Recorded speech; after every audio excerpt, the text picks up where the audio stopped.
Ooh.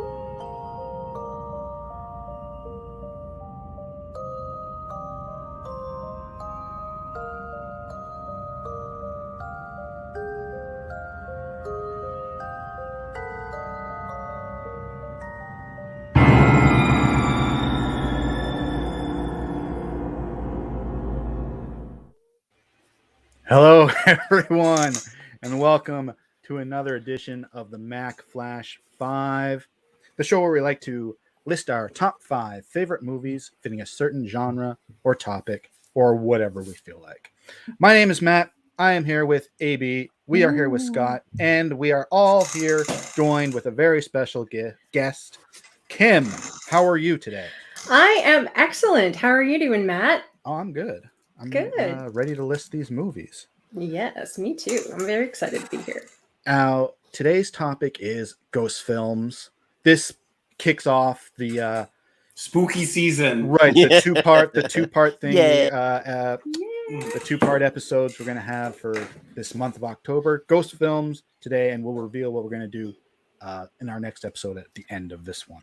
It's the most wonderful time of the Yes. year. Halloween is Definitely. certainly It's a time I like more than I did 5 years ago. Maybe because I know you better than I did, and it's hard not to appreciate it a bit more. It's a favorite holiday season for many of us here at the Mack Flash community, and we like to take advantage of it as much as we can, especially with content. Yay. So, today's is ghost films. Nobody really picked this one. Like I said, it's fitting the spooky season this month for sure. But in tradition of the show, the guest gets to go first. Now, just to remind everybody how the show works. After we decide on a topic, we go our separate ways to compile a list of 5 favorite movies. Those are our top 5. 3 of those movies we'll talk about in depth, and 2 of those movies will be honorable mentions. So, Kim, what is your number 3? Okay, so my number 3. So I'm really excited to share my number 3 with you because I think this film, it's from my favorite director, Guillermo del Toro. And the reason I picked this one for number 3 to start off with is that at the beginning of the film, which is The Devil's Backbone, this is a beautiful ghost story. It's it is creepy, it's spooky, it's got jump scares, but it also has heart. And that's actually the way that I believe Roger Ebert described it. And it starts off the film with a narration where they say, "What is a ghost?" And in response to that, they kind of provide some rhetorical questions. And so they offer, it's a tragedy doomed to repeat itself time and again, an instant of pain, something dead which still seems to be alive, an emotion suspended in time. And as a teacher, because I teach for a living, I love the fact that they start with discussion questions in front of a ghost movie. So, it appeals to the instructor in me.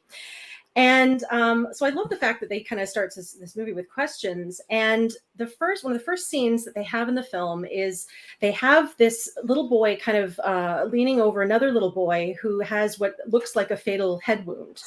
And you kind of wonder, what's going on? Did this other boy cause it?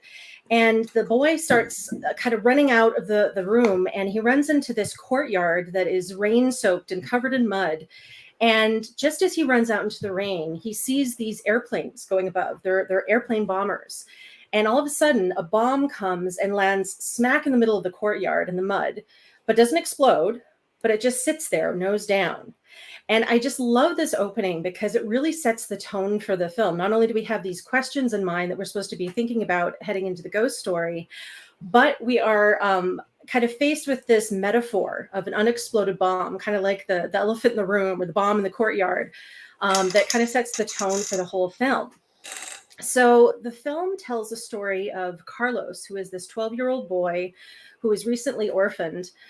His dad died in the Spanish Civil War, and he was brought to this orphanage. And one of the first things that he sees in the archway in the kitchen is a ghost. And one of the neat things about this movie is that the special effects for the ghost are just incredible. We're in this desert, and yet the ghost appears to be like in water. So we see kind of, like the, flotsam and jetsam kind of debris kind of floating around him. And he's got this porcelain-like face and a crack in his head with that head wound. So it's the ghost of the boy that we saw at the beginning of the film. And there's this constant flow of blood from his heads. And it's really cool. And Del Toro uses it in a way to kind of introduce the ghost in different scenes. So you can kind of feel the presence of the ghost by seeing these visual effects. Really, really excellent. So what happens in the film is, through the eyes of Carlos, who's like the audience proxy, we see kind of how he's getting to know this orphanage, and he's meeting these characters. And really the film is about the characters. So we've got a kindly doctor who's married to this woman who's the caretaker. And then we've got this sort of, gruff caretaker of the, facilities who's engaged to another teacher. And we're learning about the relationships and the boys in the orphanage and the school bully. And as we get to know them, we find out that there's more to them than we seem. They hide dark secrets. They hide shame. The gruff caretaker, he's a young boy, or he's like a young man, but he was once an orphan there. And so he resents it, and he's very angry. And ultimately, we also find out the secret of the orphanage is that they are actually hiding gold bars that's funding the resistance of the against the right-wing army in the war. Fascists. And what? The fascists, yeah. The fascists, yeah. And so they're hiding this money, and it turns out that the ghost, who is the ghost of Santi, who is an orphan that apparently ran away when the bomb dropped that evening. It turns out that it's related to this greed of wanting to steal the money. So ultimately, at the end of the film, we're kind of left with this, question of what is a ghost? Well, we're finding out that, the real monsters here, the ghost isn't the monster. It's actually, the people who are living, the greed, the war. It's all of that. That's kind of like the take home message of the film. And it's also really satisfying at the end, because I love, one of the things that you'll see in my selections is that I love a good revenge film, like when the ghost gets revenge. For that episode. And this one is so satisfying. It's just, there's some symbolism and everything, but it's just such a beautiful film. And it's one of the things I love about Del Toro films is that I actually listened to a podcast on this, and so it's not my idea, but they said that Del Toro really loves his monsters. Like he presents them as, they're not the ones to be afraid of. It's the humans that you need to be afraid of. Yeah. I have seen very seldom Del Toro, and I know that that's a main theme of his, is that the monsters are not the monsters. No, they never are. It's in the style of the old Universal monsters too, right? Yeah. Your Frankenstein's Clearly, thing. So he loves that kind of stuff, though. No kidding. Yeah. So that is why I love The Devil's Backbone.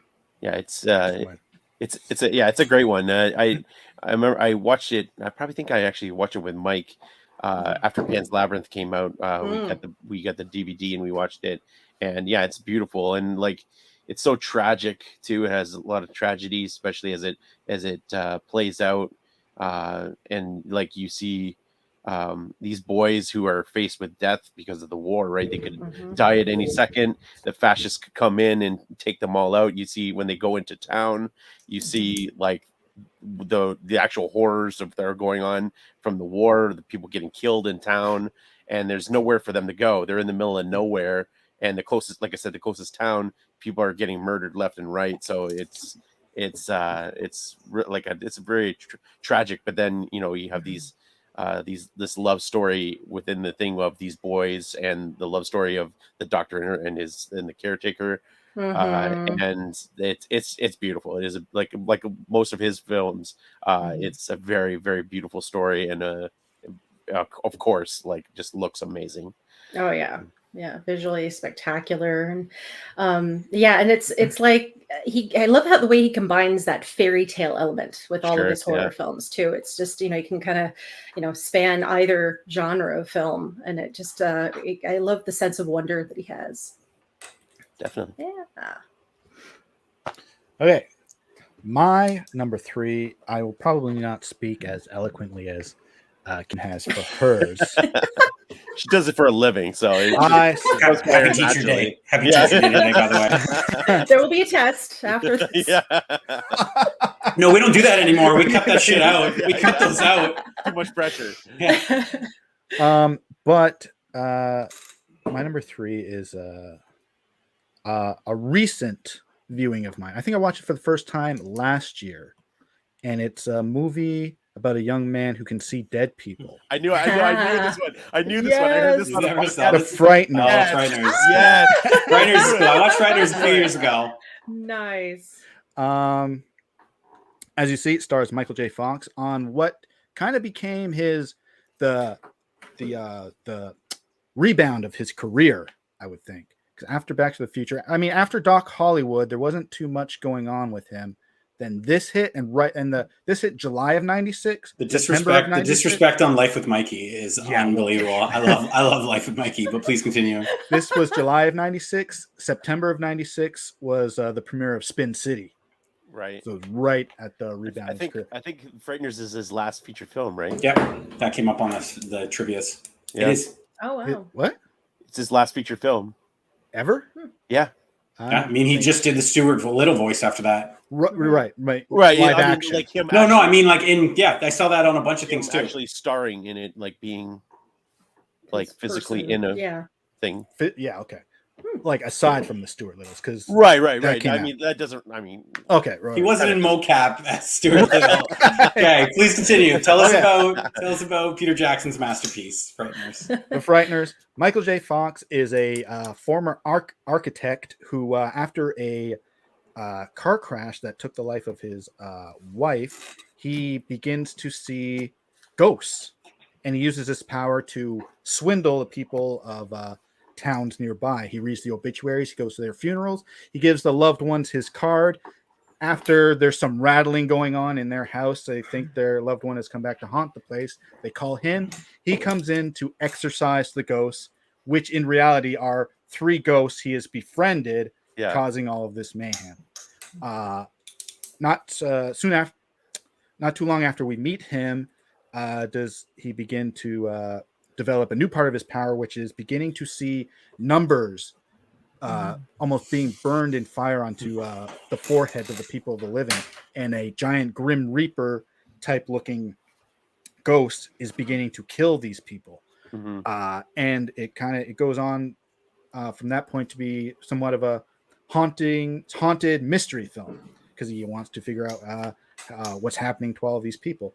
It leads him to a former hospital, an abandoned hospital, where we get to see, is she in that? Is Dee Wallace in the hospital? yes, She's living in there? I think so. Yeah. It turns out that Dee Wallace, who I know best as the mom from E.T., and her former boyfriend, who I say former because he's deceased and is a ghost, and he's taking the form of this Grim Reaper type specter, that he is trying to continue the serial killing number he once gained for while he was alive. He came into the hospital one day, started shooting up people. He wanted to be known as the greatest serial killer, mass murderer of all time. Died in the process and continued his series after death. And as terrifying as all of that sounds, it is a really funny movie as well. Yeah, it has a weird tone to it because it's really goofy. It kind of feels like kind of Beetlejuice-esque. Yeah. But then there's some like really dark stuff in there too. Like the tone goes all over the place. So it's just kind of Peter Jackson's bag, especially his older films. Especially he becomes like a big auteur, but then to go back to this, you're right, it has like a very like mishmash peanut butter and jelly style, and it absolutely does. But I will say Peter Jackson throws all kinds of horror royalty in here. You've got John Astin, who's Gomez in the original Addams Family. He's the judge. You've got Dee Wallace, who's a horror royalty. She's been in a ton of horror stuff. And you have Jeffrey Combs, who's the reanimator and does all the goop fests, which he plays. He's probably my favorite character in there. I love Jeffrey Combs. Whenever Jeffrey Combs shows up and does his Jeffrey Combs bit, I'm on board because I'm like, yeah. So he's definitely my favorite part of the Frighteners. But yeah, I definitely saw this one in theaters, loved it. It's definitely my bag because it's like you said, it doesn't shy away from the horror. It's full on, got lots of horror stuff in there, but also is hilarious and like goofy at the same time. So it kind of skirts that line between the two. That's my number 3. Excellent choice. All right, so that brings me to my number 3. So going through there, I mean, this is my favorite time, so trying to find which ones to put on there is a tough challenge. So I tried to kind of mix it up a little bit. This is my newest one, and so when I think about ghosts, I think about there are two different cultures that kind of I think about when I think of ghosts, and we already talked about one in Kim's first one, and that is a Hispanic culture. And so mine is a film that was a Mexican film, is filmed in Mexico from 2019, directed by Isa Lopez, and it is Tigers Are Not Afraid. Yes. Oh. And so this is again, this is not a scary movie. It has scary moments in it. It has like creepy moments, but it is she calls it a dark fairy tale, and so just like Guillermo del Toro's, it is a fairy tale, and it's very dark, very tragic, a very very sad movie. It is set in modern day Mexico. And we meet these group of children who are basically orphans. They're relatives and parents and brothers and sisters have all been either taken or killed by these drug cartels. And they are formed this little family unit that live on the streets, basically. And have this little like shelter that they've built. And so we meet the main character, and her mother has just disappeared, and she doesn't know what happened to it. And we find out that the drug cartels, that there's rumors that the drug cartels have taken her. And so there is this mystery that she's trying to find out what happened to her mother. And then she starts seeing these ghosts, and specifically ghosts of we find out as spoiler that it's a ghost of her mother, and it's not a big spoiler, but a ghost of her mother. And as the story plays out, the drug I won't spoil all the details, but the drug cartels start coming after the kids because they need something from the kids. And it's this again, this beautiful story, and beautiful story of friendship and what this chosen family that these kids have all come together and are taking care of one another and like grow to love each other as like a family unit in the most horrible situation that you can possibly think of. And it's beautifully filmed, and just they have these ruined cities that they're camping out in, and it's just a fantastic and beautiful film. I first heard about it on my horror podcast because it was going through the festival circuits, and they just kept raving about this movie. They kept going crazy about it, and I was dying to see it. And so Shudder, actually, it was the first acquisition that Shudder bought off the festival circuits. They were a brand new channel at the time. That was their first big acquisition and first one that they put in. So first night that it came on the channel, I was on board, ready to watch it, and it lived up to the hype. It was incredibly beautiful. So yeah, Tigers Not Afraid. Yeah, it is an amazing film. And correct me if I'm wrong, was this her first feature film? Directorial debut, yeah, very first film. I was so impressed when I saw this. It was just amazing. And like you were kind of making the comparisons to Devil's Backbone, and it's a lot of similarities. Orphans, absolutely. Bad kind of war torn situation. Oh, you too. And so GDT actually championed the film. That was how it kind of like got word of mouth. Was GDT was championing it to everyone and saying like, check this out. You need to see this. So yeah, it's incredible. If you haven't seen it, I highly recommend it. right. Cool. Thanks, guys. So we're going really niche. You guys have done a lot of niche films, some really like independent foreign and like a very under the radar of somebody who has more fans. Let's get mainstream. I'm not really a horror aficionado as far as this. And I mean, a lot of my stuff is spoiler alert, none of my picks are particularly all that spooky. So let's go another side of ghosts and things like that. So similarly to last week, the last episode we recorded was Westerns. I had my list and I had 1 and 2 and I had some good honorable mentions. And I'm like, what am I going to slot in at 3? And I'm like, do I pick something that I know might not fit, or do I think that something's a little too much and be like, well, I can't put that because that's what they will expect. And much like Unforgiven last week, I went with The Ghost Movie because not only is it the best choice, it's the right choice. Yes. So I will be talking about 1990s romantic drama, kind of thriller, Ghost, directed by Jerry Zucker, who directed the highest grossing film of 1990, went on to do First Night in 95 and Rat Race in 01 or something like that, something ridiculous. This movie. Not to mention The Naked Gun. Yeah, he did that. Right. Well, he produced it. He didn't direct it. He produced it. Oh, okay.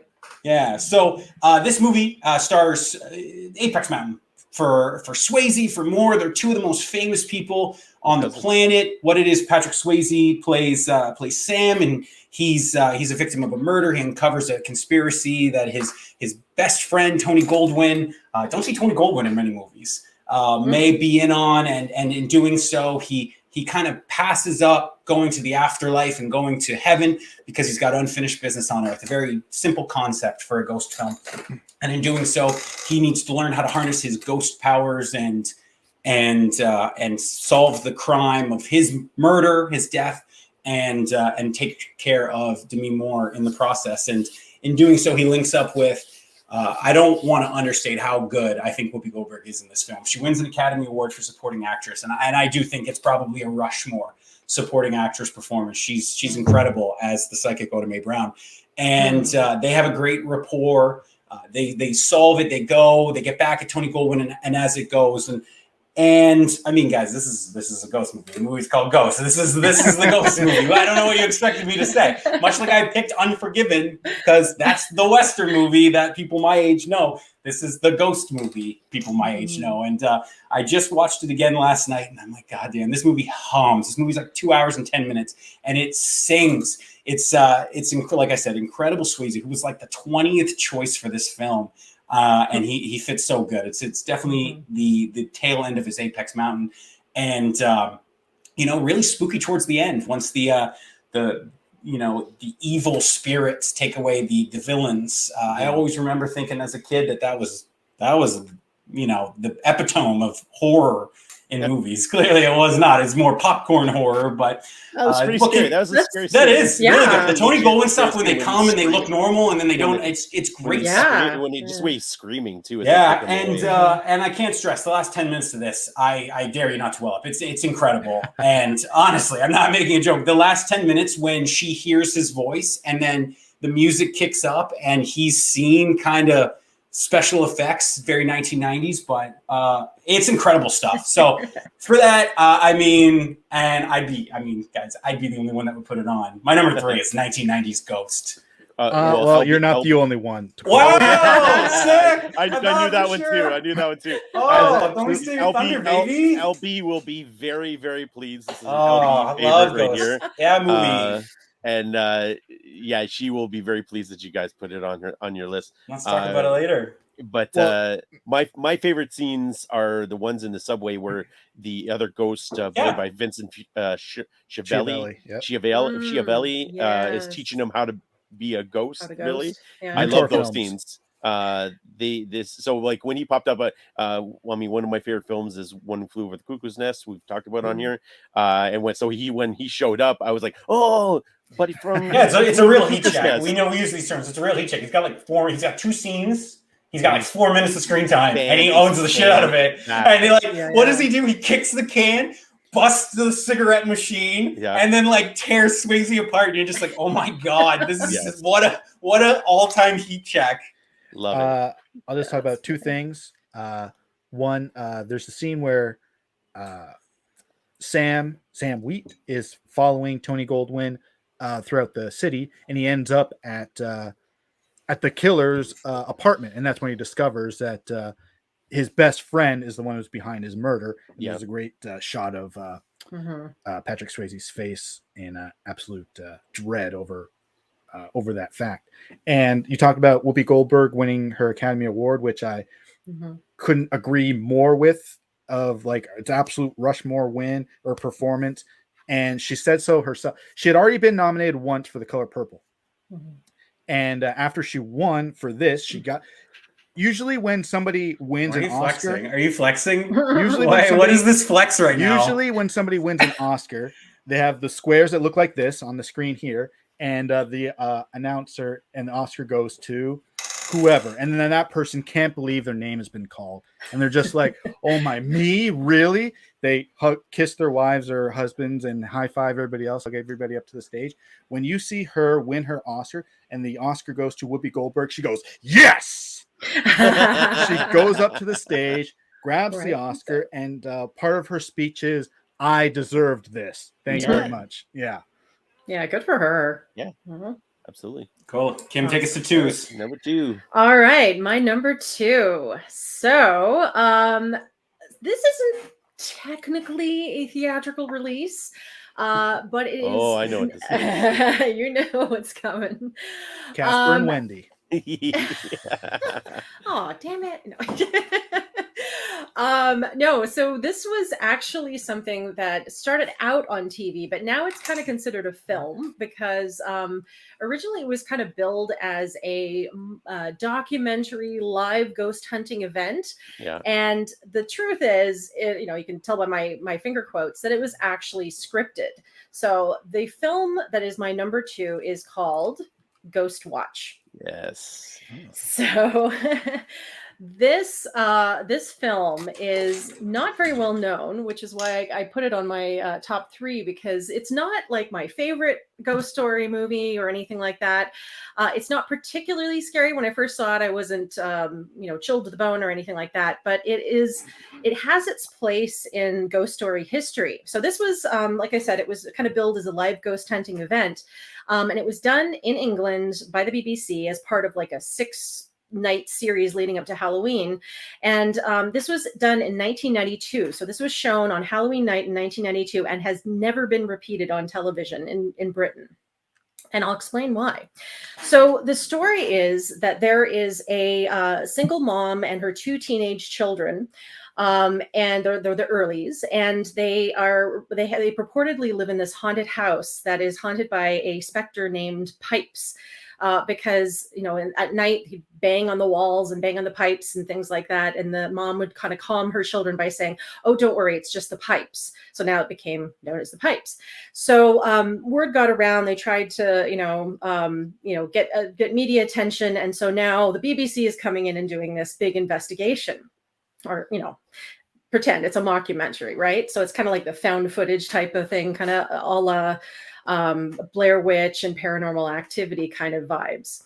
So the way they kind of have it set up, there's 2 components. There's like the on location presenter, where we have Sarah Green, who is a British children's television host. And that was one of the things about this film that made it so neat, is that they took, even though it was scripted, they took people that were kind of household names. They had shows. So people sort of figured it was celebrities kind of getting in on this event. And she would kind of interview the family, get the history, look at some of the evidence. And then there was, people, in this crowd that had gathered outside the house, interviewed by another reporter. And then there was an in-studio component that was kind of led by Michael Parkinson, who was also a British TV host. And he was interviewing a paranormal expert. And then there was a call-in center. So they had this phone number during the show where people could call in with stories about their, experiences with paranormal activity. That was a real number. Well, and it was real. Yeah, it was a real number that they could call in. Yeah, and they could call in and they could actually speak to it. Was actually manned not by the people that were actually shown in the film, but by like paranormal experts, and they kind of talked to them and kind of got their stories and talked to them about their situation. So it's kind of cool. But it wasn't real. Like the calls weren't actually coming in because obviously it was scripted. So they kind of went about, going through this little investigation. And at first, they're kind of joking around, playing pranks on each other because they're having a good time on Halloween night. And then, as you might expect, things start to go horribly, horribly wrong, right? So first we see like a circle of water on the carpet that just kind of appeared magically. And then things start moving and things falling off the wall. And then they do like a little fake out that maybe it's just actually a hoax. But then things start ramping up and things get worse. And then one of the children is possessed by the voice of this ghost. And it just starts to look a little scary, a little too real. And then the other thing that they did is they made it so that the people that were calling in were saying that they were noticing things in their own house. So they were reporting like glass tables shattering on their own, dogs barking at a wall, that kind of stuff. And so what they were trying to do, and what the paranormal researchers said, is that what they were creating with this show was a national seance. And so the ghosts were manifesting in the homes all across England. And this was kind of this kind of realistic way of kind of creating that War of the Worlds. Remember how Orson Welles did that radio play War of the Worlds that made everybody believe the aliens were coming to take over the world? So it's kind of to create that vibe, but with ghosts. And they had used a lot of really interesting techniques. They used one of my favorite techniques in this film, where they would hide the ghost. So they had a guy dressed, they had an actor dressed as Pipes, who had his face all kind of torn up, and he was dressed in this like long matronly robes, and they would hide him in various scenes. And sometimes you would see him, he would very clearly, and then sometimes he would be in the background, like a group shot. And unless you were kind of paying attention, you knew to look, you wouldn't know he was there. So it creates that sense of dread that, something is off, something's not right. And it really kind of gives you that uneasy feeling during the film. And then the end, I'm not going to give away what happens at the end, but you kind of imagine watching this for the first time, thinking it's live. And at the end, it gets kind of scary. Like if you actually believe this was happening, it's pretty terrifying. And it actually did cause a lot of problems. And one of the reasons why it's not shown on TV is that there were thousands of calls into the BBC complaining about, stress-related incidents, reports of people giving birth. And this is actually a little bit of trivia. This is the only show that has documented in a scientific paper a case of post-traumatic stress. Wow. There are two children that reported post-traumatic stress from this. And then unfortunately, there is one case that is supposedly connected to it.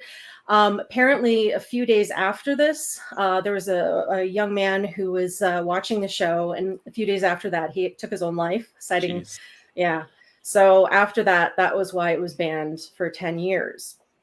But eventually, it did come back, and it's been shown on TV in some different countries, like Canada, which is where I discovered it. Mm-hmm. But it really isn't shown that often because of how notorious this thing is. As far as I know, it's never been on the BBC ever again. Nope. Yeah, it's been shown everywhere else, but never on the BBC. Not even on BBC 4. They said. Yeah. So it's pretty notorious, and it's kind of like a cult film, and it sort of spawned some websites about like kind of like a Where's Waldo game, where you kind of say Where's Pipes in some of the scenes. Yeah. So it's fun. It's a fun film, and it's really kind of interesting because it was one of the first, you kind of take for granted Paranormal Activity and Blair Witch as sort of this, found footage thing, but they all cite Ghostwatch as kind of inspirations for their films. So it's really kind of one of the first films that actually did this kind of thing. So that is why it is my number 2. I had never heard of this until Kim had mentioned it a while back. And I'd never heard of any of it, and so then she mentioned it, and I forgot about it, and then this came up, and she said something. I forget what you said about something like there's something on. Oh, she asked about the TV rule, whether TV movies count, and I said, yeah, I've used a TV movie before because I used yeah. And so then I've been listening to this podcast series called Evolution of Horror, and it's British, and that was one of the episodes. So that episode came up, and I'm like, aha! And so I went to go listen to that episode, and I stopped it, and I had to watch it before I listened to the episode, and then I listened to the episode after. But yeah, I mean, even knowing that it's all fake and not real, it's still pretty creepy, and especially like when you know the context. It's like, man, people had no idea. They didn't bill this as being a drama. They just kind of, and they didn't really announce it either. They just kind of like presented it within this week of like Halloween stuff, and it was on Halloween night. And so all like, I think they said like, was it 11 million people tuned in to watch it, and like people just lost their minds. And they said that, you know, there's tons of people that swear even to this day that it's it was real and that it really happened, which is hilarious. So I love, like, when I found out the concept, I'm like, holy crap, because I love the War of the World story, and like that people were like losing it and like like running for their lives and all that kind of stuff. It's fun. Like, I love that whole concept. So yeah, neat. Yeah. Well, my number 2 is going to be a quick chat about ghosts. Matthew, I love you. What do you say back? Come on. Ditto. I need you guys to recreate the pottery scene. I always try. I always try with him. He never lets me. No, let's AB when the Leafs score. Let's AB when the Leafs score. That's why I never watch hockey games with this guy anymore. He tries to do bad things to me. I mean, that's the thing. He asked me, I go over and I'm like, where's the wheel? He's like, what? We don't need a putter. No. Just get behind me. Oh my gosh, let's take it to turn. Like Tony Goldwyn fake spilling coffee on his shirt so he can take. No, it's cool. It'll dry. Tony Goldwyn just literally flexing in the film. That's hilarious. Kerry Washington going. Okay, please continue. One of my favorite movies of all time. Probably an annual watch for sure around, you know, the spooky time of August. But it didn't make your annual watch list last year. I'm just joking. That was when we did movies you watch every Halloween. Yeah, I'm just playing. Keep going. It's a drama for sure, with the murders and everything, and a mystery, and a comedy, absolutely, with Whoopi Goldberg's cast, and she's amazing, of course. And it does have scary elements. After Sam dies, the demons from the shadows come to take him away, and he manages to get away from them. The 2 murderers behind it are not so lucky, and those 2 scenes are absolutely terrifying. Shadows turn into demons, and it's just groaning and screaming, and it is, as much as it is a comedy and a drama, it is also a horror. Yeah. Sure. Highest grossing film of the year for a reason. It just touched on a bunch of different quadrants. Exactly. Absolutely. Okay. My number 2 is a film that Scott sniffed out. It was going to be my number 1, but then I had to go with something else. And this will come as no surprise to people who know me. My number 2 is from one of my favorite directors, if not my favorite director, sandwiched in between 2 of his biggest films in Halloween and The Thing, and that is from 1980, is The Fog. Yes. And so he obviously scored huge with Halloween, and so he used that to make his next film, which was The Fog, starring Adrienne Barbeau, Jamie Lee Curtis, as well as Tom Atkins, Hal Holbrook, and Janet Leigh, who was Jamie Lee Curtis's mom, and which was kind of neat that they're both in the film together. And so he got this huge budget and he put it all into effects. This thing looks amazing. I still don't understand how they did the fog, how they create this fog that creeps in. It looks fantastic. Just to kind of, unless you don't know, every 100 years, it's been 100 years coming up to this anniversary of this town, small town. It's kind of, it's a coastal town, and they're coming up on their 100th anniversary. And during that, there's this secret that happened 100 years ago in the town, that I won't divulge because it's part of the plot. But these vengeful ghosts are coming back to take what's theirs, and these ghosts happen to be pirates. Well, they look like pirates, but they're actually just like sailors. But for all intents and purposes, we will say they're pirates. They're ghost pirates, and ghost pirates. And so they are coming back in to take what's theirs. And so Hal Holbrook is a priest who is carrying a secret.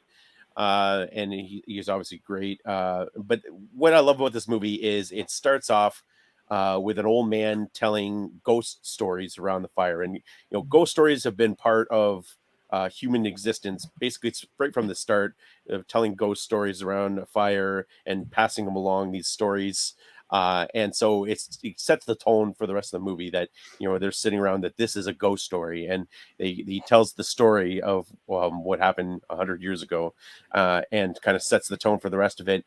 And so then as you kind of meet all these different characters throughout it, Tom Atkins is kind of just driving through town, and he picks up Hitchhiker, which is in Jamie Lee Curtis. And in true Tom Atkins fashion, they know each other for like 5 minutes, and he gets her in bed. Like the very next scene, they're into bed together. And like, if you know Tom Atkins movies, that's a regular occurrence for him. Like and like literally in that scene where they're in bed together, he asks her name. He doesn't even know her name at that point, which I think is but it's a very, very funny meet cute too, because he picks her up and the first thing he asks her is, "Are you weird?" And he says, Yes, I am. And he said, "Oh, thank goodness." The last guy that picked me up, was a real like square or whatever. And so they kind of hit it off right away. And so, like I said, it's got not just one Scream Queen, but two Scream Queens in Adrienne Barbeau and Jamie Lee Curtis. So I get to double dip on my Scream Queens, two of my favorites. And Adrienne Barbeau plays a radio DJ who's up in the lighthouse, who broadcasts out of this lighthouse that's looking out over top of the whole town. And so she kind of is the voice for the rest of the characters and kind of tells them what's going on. Like, "Oh, watch out, the fog's creeping in from the west," or whatever. And so she kind of like centers around the film, and she's always fantastic. And she was actually married to John Carpenter at the time. And so she appears in this and Escape from New York. But again, you get everything you normally get in John Carpenter film. It's funny. It's got incredible special effects. The characters are all amazing. And what I like about this, as far as John Carpenter films, is this feels very much like a Stephen King story and Stephen King characters. Even though this isn't a Stephen King, this is written and directed by John Carpenter, this feels very much Stephen King like. And he'll later go on to make Christine, which is a Stephen King adaptation. But this feels very Stephen King to me, and even like the storyline, and I just love it. And I think it not so much in the horror world, but in the regular realm, people talk about Halloween, obviously, but then the Thing and a lot of his other movies, but the fog kind of gets passed over a lot of the time, and the fog is fantastic, and definitely needs to be talked about more, because it's an incredible film. In this, we talked about the other day, this like insane run that John Carpenter starts off his career with, that is just masterpiece after masterpiece after masterpiece after masterpiece. Like, for basically the first 7 of his movies are just all phenomenal. So 1980s, The Fog. I sniffed that out. I watched it 2 weeks ago. Is that when we decided? I think after Westerns, we decided that this was going to be Ghost. I watched it that evening. It's great. I feel like good thumbs up, thumbs down on the remake. I've never seen the remake. And the remake is the worst. It's one of my No. absolute like least There you favorite go. remakes of all time. It is Man, like fuck that it movie. I is. won't watch it then. Do not honestly, and you know, yeah, I won't crap on all remakes. There's some remakes that I like, but it is like beyond awful. Oh, I watched it no. once and like I was like, how did you get it this wrong? It is so bad. Oh, yikes. All right, Scott, number Okay. 2. You guys picking such scary movies, guys. I got one question. Is this heaven? No, it's Iowa. Ah, Knew that one. Knew this nice. one. Had to pick Field of Dreams. Is it on anyone's list? Matthew, I'm looking at you. It is not. Okay, Field of Dreams, guys. The ghosts. The ghosts come through the corn. He hears the voices. I mean, again, we're going for the biggest movies. You don't need me to tell you about Field of Dreams. Field of Dreams had a resurgence this summer with the Field of Dreams Major League Baseball game. Everyone was awesome. going back. It was incredible. They were rewatching the movie. Costner was doing a ton of marketing for it and a ton of behind-the-scenes stuff. Just a great film. Just a great film. Ultimately, you know, if Ghost takes the ghost element and adds, you know, the romance, this is kind of like a mystery. They have to solve the mystery of the voices and where they follow the clues and stuff. But it's a romance, maybe more so between the son connecting with his deceased father, who, you know, in the last 15 minutes is the one who will come. Ray Liotta says, and it's spine chilling when he says, if you build it, he will come. And then you see John Kinsella taking off all the catcher's gear. And then you realize that this whole thing was for Ray, Kevin Costner's character, to reconnect with his father, who's long since passed. Incredible stuff. Like I said, it's great. Amy Madigan, who doesn't really do much. She's, you know, the fun, sassy 80s wife to Costner, who kind of goes along with it all because he just mowed down acres of corn that they need to make money on their farm to build a baseball field. Who's going to play there?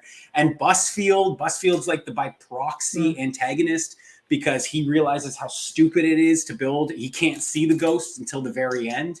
And then again, you do get James Earl Jones in, you know, this movie is a little bit niche, maybe. You know, you got great supporting roles that got kind of passed over. You know, Liotta himself gives a really good supporting as Shoeless Joe, but James Earl Jones really goes for it in his baseball speech. People will come, Ray. Oh, people will come. That's really, really good stuff. So talking about ghosts and talking about, you know, what the ghost represents. Maybe I don't need the scares. Maybe for me, it's what the ghosts represent in each of us. Ultimately, maybe that's why. Maybe it's coming to terms with saying goodbye, as you'll see with, you know, a few of my honorable mentions and my one. And now that I'm talking it out in this therapy session, maybe that's what the ghosts mean to me. I don't need to be scared. Who cares? The world's scary enough. Yeah. So I see my ghost movies as a conduit to deal with my own stuff. So yeah, boy, reconnecting with his dad, guys. My dad's my best friend. So I am happy that I have my own Field of Dreams. And we can connect on that. So Field of Dreams, my number 2 ghost film, because the baseball players are lovely. And I enjoy that. So Field of Dreams is a great film. And like I said, once you meet Moonlight Graham and all that stuff as well, too, and it's Burt Lancaster's last film. And, you know, he really, there's another great, could have been nominated by the Academy Awards. But just great stuff, guys. Field of Dreams. I got 2 of the most famous movies of all time. This is my 2 and my 3. And such an iconic moment when they come through the corn. Of course. Great. They're kind of looking around like, what's going on? Yeah. What is this? Yeah, it's neat. I mean, I knew that one was going to be on there. That was an automatic one for you. So yeah, and ghosts don't need to be scary. You know, they serve a purpose. They act as a tool sometimes to get stuff done, you know, resolve unresolved issues, you know. So yeah, for sure. Tell us your honorables. What do you got? Yeah, here we go. My honorable mentions. So okay, the first one, or well, my number 5. I'm going to start with my number 5 on the honorable mentions. Is you know, we're talking about the obvious ghost title of Ghost. Well, I'm going to one up you, and I'm going to say Ghost Story. And so this is a film that is I think it's underrated. It's actually got critically panned because it's based on a novel by Peter Straub, and the novel is apparently fantastic. I haven't read it, but it doesn't stay true to it, and it loses some of the elements that make it really good. But this film stars incredible powerhouse actors: Fred Astaire, Douglas Fairbanks Jr., Melvin Douglas, and John Houseman. And I believe that this was their last feature film. This is the last film they starred in before they either passed away or just retired. All of those guys? I think all of them. Yeah. Wow.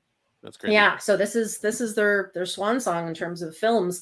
And they, of course, do a fantastic job. They're excellent actors, but the person who steals the show is the ghost, the female main lead, who is Alice Krige, who is I know her from. I know she's done a bunch of other stuff, but I know her from Star Trek: First Contact. She's the Borg Queen. Oh, Okay. that's right. Yeah. She is incredible in this film. She steals every scene she's in. So this is a story. Just give a quick synopsis of the plot. There's a Chowder Society, which is a group of guys played by these four gentlemen, but in the past, in 1930s, and they befriend this woman, Eva Galley, who's played by Alice Krige. And she's sort of this free-spirited, independently wealthy woman. She kind of parties with them all the time, hangs out with them. And then one drunken night, some bad behavior and some very poor decisions lead to her death. And so the rest of the film is basically her revenge. And it's just incredible. Like, you kind of learn about her history and everything. And it's such a great story. And the reason I like this one, and I think it's underrated, is it's, number one, it's a great revenge story for her. And it takes on a little bit of a feminist angle. So it's kind of like, it's tapping into sort of this, this idea that, these are a group of men who are afraid of women. And here's this very strong female character. And it's just kind of an interesting take on, revenge and the ghost, have this woman kind of take revenge on men who treat women poorly. The other reason I like this is that this has very effective jump scares. There are some, even though I've seen it tons of times, whenever I see it, I just kind of like, because it's very shocking, and the visual effects are really good when they have the jump scares. So that's my my number 5. My number 4 honorable mention is The Changeling.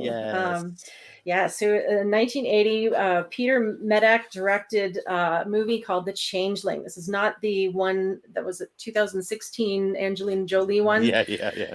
Yeah. This one is amazing film. And this almost made my top 3, but I wanted to talk about Ghost Watch more.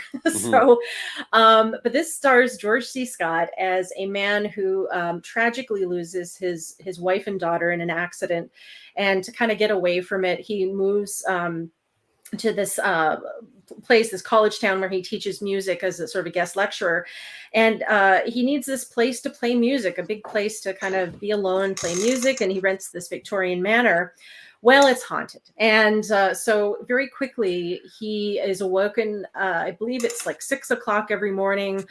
He's awoken by the sound of banging, like banging against a metal door or something like that. And then, other strange things start happening. So clearly he's got a haunted house, and he holds a seance, and he discovers, first he finds this sort of hidden attic room, and it's clearly a room for a child. And he holds a seance, and he finds out that there is a ghost named Joseph Carmichael, who happens to have the same name as a senator, a current senator. And so the story is about kind of learning how this ghost, this little boy, Joseph Carmichael, died, and how it's connected, and sort of the sort of tragic story, the horrific story of how the ghost died. And the reason I like this one is that it holds up today. There's the scares, the imagery, the things that move in the background, and the wheelchair moving on its own and the ball bouncing down the stairs. All of these things really are effective. They really kind of get to you. It's a wonderful ghost movie. So those are my honorable mentions. George C. Scott dialing it to 100%. Oh, like he is giving it all. Like honestly, it's one of his finest performances. I know he's got Oscars for other movies like Patton and all that stuff. This is one of his finest performances, and I'm not even joking. Oh, yeah. He's dialing it all the way up. He's fantastic. Yes. All right. My honorable mentions include The Sixth Sense. Yep. Yes. Instant classic. As soon as it hit theaters, everyone was talking about it It's and really quoting good. it and Really nominating good, it for Bruce. Oscars, and gets discussed to this day. Mm-hmm. Also on my honorable mention list, Ghost Dad. Directed Yay. by Sidney Poitier. But yeah. Right. That's why it's on this list and not the longer discussion list. Yes. Awesome. All right. My honorable mentions.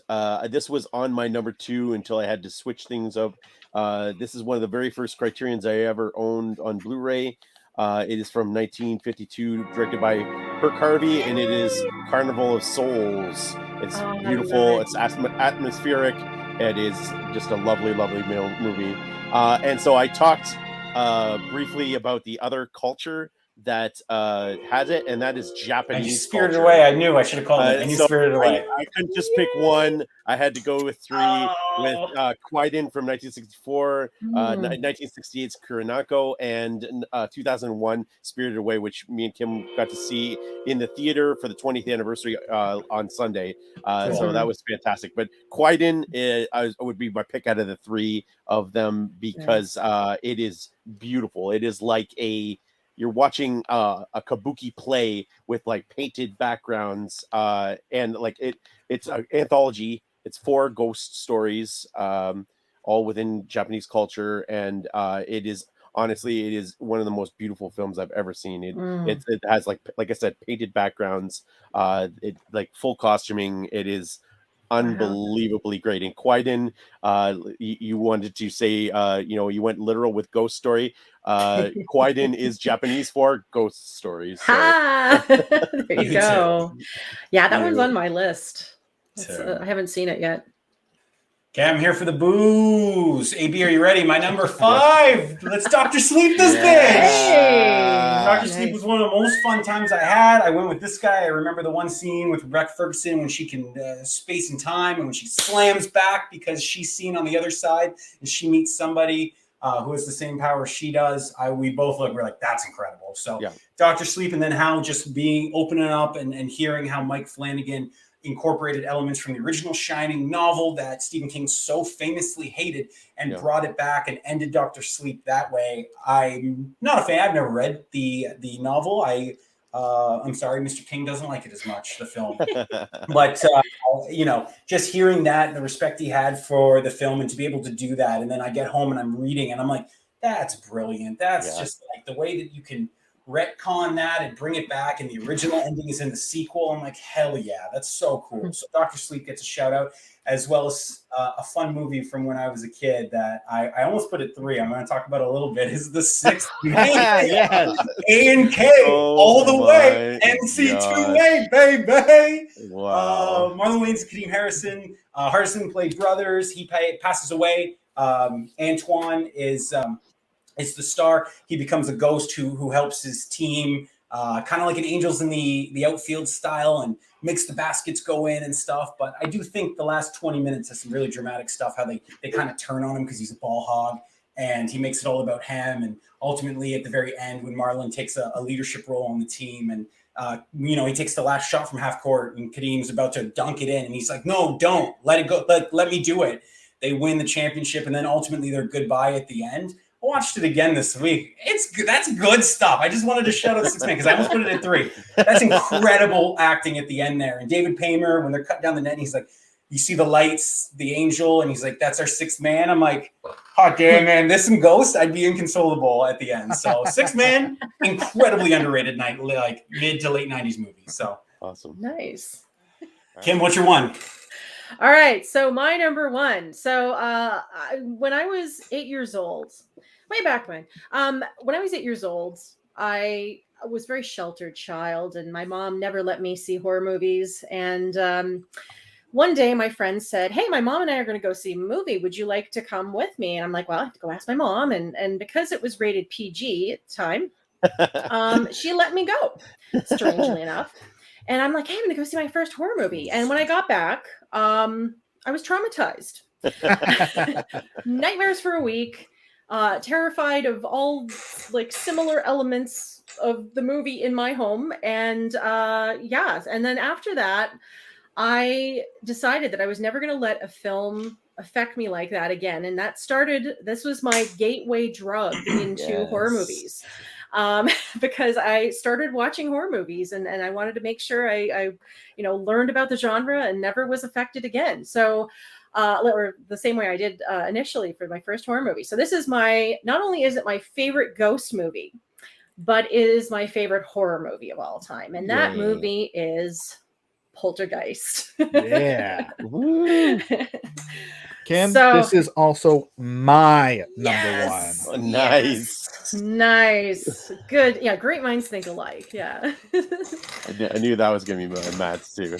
Yeah, so yeah, we can talk about this thing all together then. Yeah, let's chat about do you want to let's figure out who directed this movie, shall we? Well, no, that's a mystery that'll never have an answer. Mystery, right? Yeah. I mean, maybe whoever the last surviving cast member is will probably write a book about it. And that'll be the definitive. I mean, it was Toby. It was. Honestly, I think it was Toby. It's just I think that Spielberg was like looming, right? Like it was one of those things where the producer had a lot of say into what went on. One analogy I heard on a podcast, and I'm sorry, we'll let you guys take it. Is like Steven had the light, Steven had the camera, and then he's like, "Oh, hey, what do you think about this?" And he's like, "Oh yeah, it looks good." He's like, "Okay, good." And then so it was kind of like that. I will say that there are definitely some Toby moments in there, like Buddy in the bathroom that's not a Spielberg moment. That is a Toby. Interestingly enough, those are Steven's hands. Yeah. Sure. More appropriate. Yeah. See, you mentioned the movie has Toby moments, and I will counter with it's got plenty of Spielberg shots. Of course. I watched this. The last time I watched it was probably last year, but I do regular Steven Spielberg marathons, and this comes up because it's on my Spielberg shelf. And when I watch this one, and you see all the lights and the camera movements and all of the production design and cinematography is Steven Spielberg for sure. He is creating all of those things because there's a nice bright light behind a character with a great zoom in right onto their face. Like Steven Spielberg directed that shot. There's no question in my mind whatsoever. Yes, absolutely. So I don't have the same story you do with watching it for the first time. I am not a horror person. I think it wouldn't even really be something I ever watch without the Spielberg connection to it. And interesting. Yeah. It wasn't until I watched the True Hollywood Story about it first, and then I said, "Oh, this looks interesting." And I saw Steven Spielberg documentaries, and it got mentioned again and again. And said, "I guess I have to watch this." And a buddy of mine had the VHS. I went over to his house, and we watched it there. And since then, it's been a favorite, of course, and it's a number one ghost movie, absolutely. And to this day, still scares me. There's still a couple of parts where I forgot that happened, and I'm like, oh, geez. Yeah, absolutely. Yeah, that's one of the reasons I put this as my number one is not just the nostalgia factor, but it still holds up. I mean, except 100%. For maybe the peeling off of the face, which is ridiculous special effect, but it's the themes in this movie really do hold up even now. It's I think this is one of the first haunted house movies that kind of takes it to the modern house. Like this is, we always see the Victorian mansions and everything haunted, and now this is like, no, you can have a haunted house in a almost brand new house too. And that was kind of terrifying to a lot of people because it's like, I mean, I'm not safe in this new house that I'm living in. Yep. And then there's the loss of the child, the missing child. That's a big fear that it plays on that. And just, the innocence and kind of the contrast with the beast taking away this innocence. And I think, it just kind of taps into that uncertainty of the afterlife and sort of wondering what's actually out there. And I think that's what horror movies do in general, is that, it gives us this safe space to sort of entertain these ideas, like to kind of engage in being afraid and wondering about the unknown in a very limited time, so we don't have to like think about that in our everyday lives. And so this really kind of, I think this movie does that for us. It kind of allows us to think about what is beyond this, beyond this corporeal form, and it's both interesting and comforting, but also a little scary, especially because they have that beast that exists in the spiritual realm too. And even though I make fun of some of the visual effects, it did have some of the most amazing visual effects of its time. And it was nominated, I believe, for an Oscar. It didn't win, but it did receive a nomination. And also a big thing for me in films that really kind of makes the film is the music. I was gonna bring that up. The music is great. Yeah, it's like I always get creeped out by child music, music box music. It's very for like a haunted house movie. It's also very whimsical. It has very family friendly kind of music at points too. Disney. It's very Disney-esque, and then it gets scary too. So the music is and fantastic. The Spielberg Toby melding came in, right? It's like the whole story. J.J. Abrams brought 2 scripts for Super 8 to Spielberg. One was like a comedy, and then one was a horror. And Spielberg's like, put them together. So again, you have to think that there's probably a fun PG rated Poltergeist that got greenlit, and then on set they mix the horror elements in, and then that's where you get the classic. So, well, it's often thought to be a companion to E.T. Sure. So it's kind of a similar idea. But it's just don't insult it like that. Oh, this guy hates E.T. I mean, it was the most overrated movie in the history of the world. It was shot at the same time as E.T. in the same neighborhood as E.T. Exactly. Well, that's the reason he couldn't direct Poltergeist. Right. Well, that's the reason he's not credited for. Well, right. Yes, it's all full circle. That's the story. Yes. Yeah, you're right. You're right, Kim. That I think this is one of the very first ones that kind of brings it into the suburbs, and like that whole idea that it brings you in your own home, and then it uses the we haven't touched on yet is the whole idea of the TV, right? TV has become a big, humongous thing at this point in the 80s, is taking over people's lives, and so they use that to effective where she gets, hearing voices in the TV and that kind of stuff. And so one of the things that it makes me think about, like this one and Paranormal Activity, were both humongous horror hits, like humongous hits, blew up on the box office and scared the crap out of a lot of people, because for that reason, that both of them kind of delved into that you're not safe in your own home, and what's happening while you're sleeping. Like a lot of this stuff in Poltergeist and in Paranormal Activity happen late at night, while they're sleeping. And like Paranormal Activity, they set up the cameras where people are, stuff's going on while they're sleeping, and like that is a huge fear. Like that, I know, like that freaked me out when I'm like, oh crap, like there could be stuff going on while I'm sleeping and I can't do anything about it. Right? And so like both of those movies kind of touch on that, and like it's I literally just watched Poltergeist right before we did this, like at 5 o'clock I watched it, and it's like you said, it still holds up, still looks fantastic. Like a lot of the practical effects look amazing, and it just looks great, which, again, like Scott, you brought up the remake of The Fog. The remake of this was completely and utterly it was really unnecessary. I worked at the movie theater then, and I remember the trailer hit and Rockwell was there, and like the poster, and it was like a clown, and I'm like, what is this movie? This is why yeah, so like the simplicity of the poster is great, like that's remakes of horror movies, who knew? I I haven't seen the remake of The Fog, but I was actively angry at the remake of Poltergeist. I was like, no, As you no, this is wrong. And I'm glad they didn't try to replace Zelda Rubinstein like with another actress. They went a different direction. That at least I'm like, okay, fine. She is the star of Poltergeist, and like when I was just watching this, when I mean, it's a famous line. The house is now clean, but she does her little thing where she preems herself in front of the camera, and this house is clean. I'm like, the star.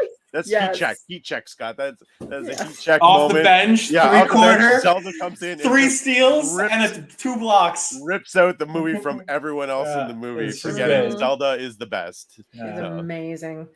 And this movie is responsible for an entire generation being afraid of clowns. So that did actually, yeah. But for sure, awesome. Yes. So Poltergeist, amazing. And I agree. Perfect. Yeah. All right. We just heard both of their number one, so that brings me to my number one. So I originally, this wasn't going to be on my list, and because I didn't really think of it as being a ghost movie, but then think about it, and I'm like, it works, and I wanted to get it on the list, and I was like, this is as good a time as any to be on this for a lot of different reasons that we'll get into. This is a movie from 1992, directed by Bernard Rose. It is one of my favorite horror movies of all time, as these guys will all know. It's a little movie called it's on the list. So I'm glad it is, because I just rewatched this I'm sorry, I've been to let it go. It's on a lot of lists. And I'm like, I don't know, but I love your love for this movie, so it's all yours, baby. Okay, so Candyman ticks a lot of boxes, and so he gets lumped in with the slasher movies. Rightfully so. It is can be categorized as a slasher film. But he, to me, you have your Freddys, your Jasons, your Mike Myers, your Leatherfaces. Candyman stands alone apart from those guys. I think he holds the closest he does is to Freddy in as far as the concept, in that Freddy needs people to believe in him to get his powers, and Candyman works kind of in a similar way. But Candyman, on top of his tragic story, and I'm not going to get into a lot of the details. If you don't know Candyman, well, it's too bad. You get into it. And thankfully, there's no mirrors in my general vicinity, so I can continually say Candyman and not have to worry about him murdering me. But there's an elegance to. I was just gonna say, he has such a dignity. You're absolutely right. Elegance and a dignity, and he has a tragic story that he comes from. He's very much like a Dracula figure as well, where he has his long coat and he is very seductive, and he kind of hypnotizes Helen. And she kind of falls under his spell, and he needs to be invited in by being called his name 5 times. He needs to be invited just like Dracula. But he also is in the same lines of the Universal monsters, where he has this tragic storyline, and he's kind of misunderstood, and there's a lot of different elements to it. But for me, what really brings the elegance to this film, first and foremost, is the utmost masterpiece classic score by Philip Glass is at the center of this movie. It is one of the greatest horror soundtracks of all time. It is incredible that he even signed on to do this. He did a lot of prestige films by Scorsese and a lot of different guys where it's very obvious prestige films that he's doing the scores for, and then he comes along and does this quote unquote slasher film, and it's very very weird for him to have done it, but he created this absolutely beautiful score for this, so that I actually listen to from time to time, just because it's so beautiful, and it suits the character again of this elegance. And you have Tony Todd, who plays Candyman, who is he's this tall looming figure. He's 6'5". He's a very beautiful man. He has this beautiful coat on, and mixed with the horror elements of the hook, of the bees, which, if you don't know, he actually had all those live bees on him, the live bees in his mouth. Virginia Madsen, who plays Helen, also had live bees over, a bunch of bees stung Tony Todd in his mouth, and he just took it and kept filming. It just incredible. And Tony Todd comes from a theater background, and he often says that this is his Phantom of the Opera, and this story, this also has elements of, right? Again, another tragic figure who pines after a woman, and they have this Beauty and the Beast kind of love story as well, and it's just has all these beautiful theatrical elegant elements that make up this film, as well as the political elements of race, social issues, and the class issues that go on here. And again, just like GDT, you have the real monsters on here are the aristocratic white people. Her husband, the scumbag husband, Xander. It was Xander Berkeley. Xander Berkeley in one of the scumbag roles of all time. Xander Berkeley always plays scumbags, but he's one of the biggest scumbags in here, and he is really the villain of this movie, as well as the psychology professor that they kind of go toe to toe with at the dinner party. He was also a scumbag, and so it's, again, you have these these rich white human people are the scumbags of the story, and you have this, again, on top of it, I mean, don't get me wrong, Candyman murders a bunch of people in this movie. There's that. There's that. But the whole time you're rooting for him, you're feeling for him, and you're feeling for Helen and all this, and it's one of my favorite movies of all time. I can't talk about it enough about it.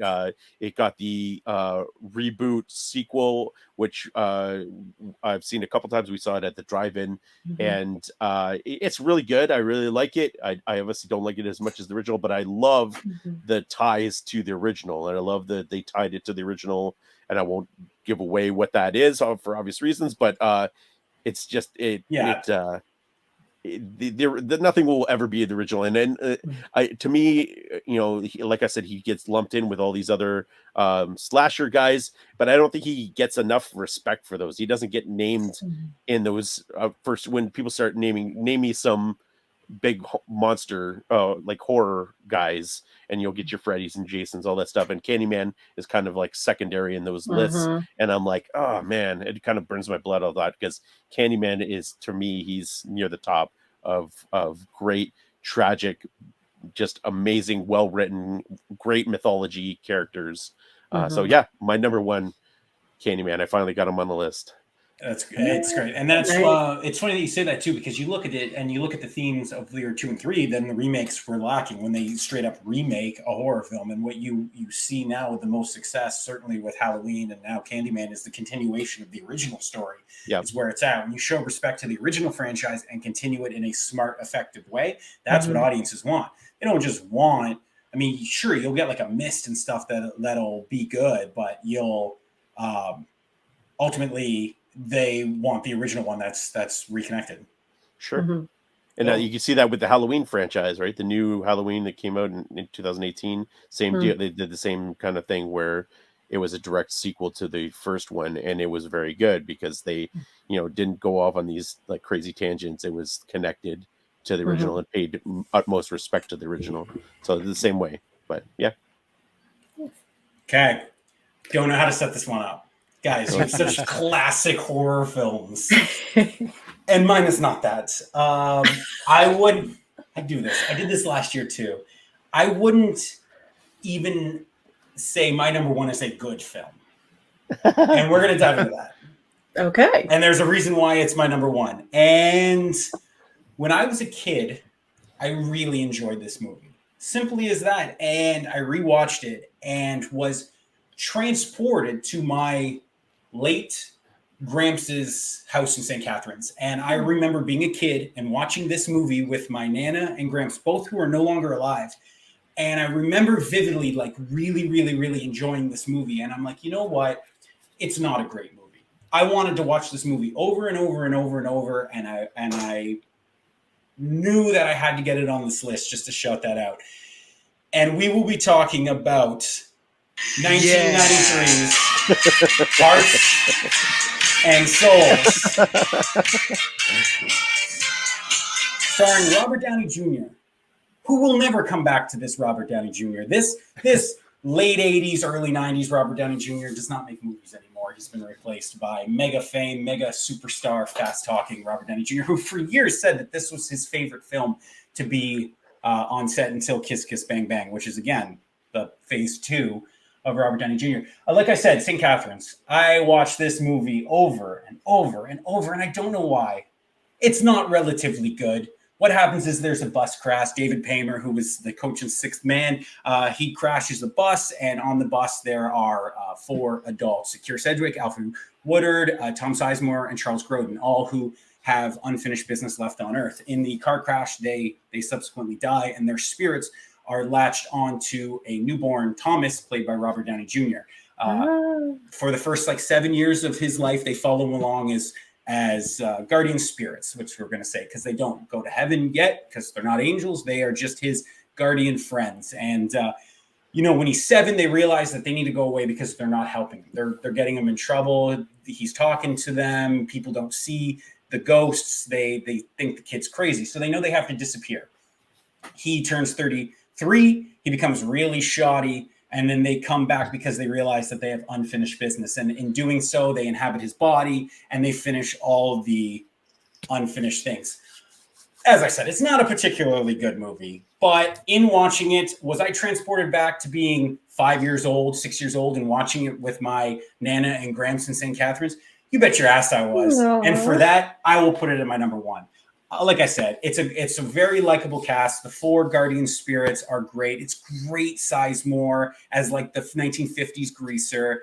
And they, like I said, they have to go break in, steal something back that he stole because that's his unfinished business. And as they do, they all subsequently say goodbye and then take the bus back to heaven. And in doing so, you get the great Walk Like a Man scene, which is really electric between the 4 of them and Downey kind of singing and dancing in the street. And you're like, this is fun. This is just fun 90s stuff. You get a great Grodin singing through Downey the Star Spangled Banner national anthem at a B.B. King concert. And you're like, this rules. And then Alfred Woodard, who reconnects with her long lost son, and Keir Sedgwick, she goes to reconnect with her long lost love, which ultimately you find how that connects to the story to try and keep Robert Downey Jr. back with his love, Elizabeth Shue. As I said, I do this. I put bad movies on, but I like them. And is Hearts and Souls good? No. But do I like it? I love it. So my number 1 is 1993's Hearts and Souls. Very nice. I've never heard of this movie, believe it or not. But now after your description of this, I want to go watch it. It has a 40 on RT and a 4.1 on IMDb. And it's, like I said, late 80s, early 90s Downeys. Great. Yeah. And it's got a lot of stars you recognize today. And if nothing for the scene where they dance to Frankie Valli, pure electricity of 90s cinema. I love it. It's a movie I saw once when I was a kid. And similar to the movie itself, stuck with me my entire life. Yeah. And just once I got older, I was just like, remember that? What was that called? I've never forgot. I think I own 3 copies of it. I think I bought it twice. And like I said, if there was ever a movie to remind me of my Nana and Gramps when they were both alive, it's Hearts and Souls. Yeah. So for that, I locked in my number 1. Nice. Again, is it worthy of number 1? Of course not. But it's my number 1. Nice. Very nice. Well, all right. I think that's going to wrap it up for us here. Yay. In part 1 of the Mack Flash 5 Spooktacular. Join us on our next episode. What's the next theme, Matthew? Our next theme will continue the creepy theme of creature features. Yes, sir. Yes, sir. Now That's these my will bread and be- butter. Bread and Off butter. list. Even for me, I got Please come back to see what we define as a creature feature. Clearly, some monster movies may be talked about. They Some will. Space Invader movies might be talked They about. will. Perhaps. Venom, Let There Be Carnage, what we talked about. Oh my there you gosh. go. I will shut this thing down.